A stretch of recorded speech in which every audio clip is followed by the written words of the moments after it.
Hello and welcome to the Underwater News. Today is a special edition of the Underwater News. We're going to Peter Francis in Queensland with some witnesses to do a special coverage of the recent Queensland floodings. For all those people that don't know what a flood is when the land is completely submerged underwater. We're lucky that floods haven't hit New South Wales recently, but it has just hit Queensland. Everyone knows it won't hit us. Not really, can't jinx it. If the flood does hit New South Wales, we're blaming you guys. Anyway, we're getting a bit sidetracked. We're going across to Peter. Thanks, Anthony. Okay, I'd like to talk to you about floods. Floods are merely just an overflow of water, either from the sky, the river, or a dam. This water can cause destruction to many houses, roads, and natural environments. It has an impact on the economy, environment, and the society. There have been quite a few ways to prevent flooding and minimize its harms.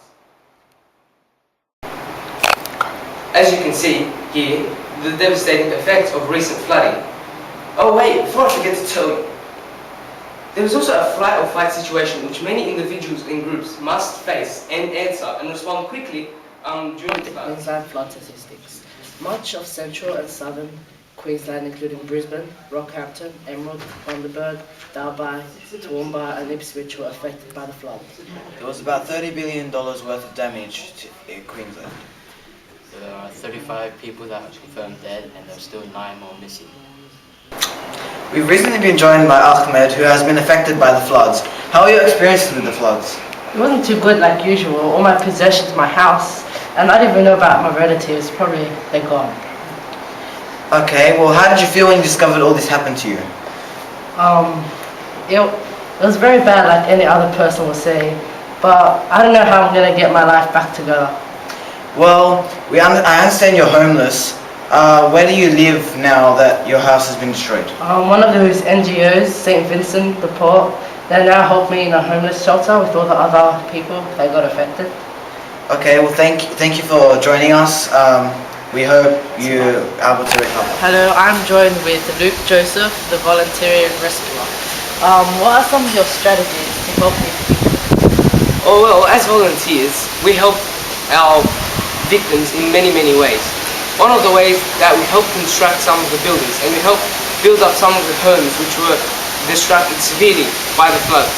We also help by putting more sand banks on the river for further floodings, and we also learned on how to promote this incident and to learn from it to others, and so this does not happen again. Okay, now second question I want to ask you. How were the people's reactions towards your horrific rescues? Oh well, the people didn't really sense the great sense of gratitude because they were too busy thinking about the great loss which that had occurred to them. Many of them were very disappointed about many lost lives and injuries. Okay, what was your feelings about this flood? Oh well, I was very disappointed about the many losses. I was also disappointed about how just sudden it came and how unprepared we were. I felt a bit grateful because I saved a few lives. Yeah. Thanks for joining us, Luke Joseph.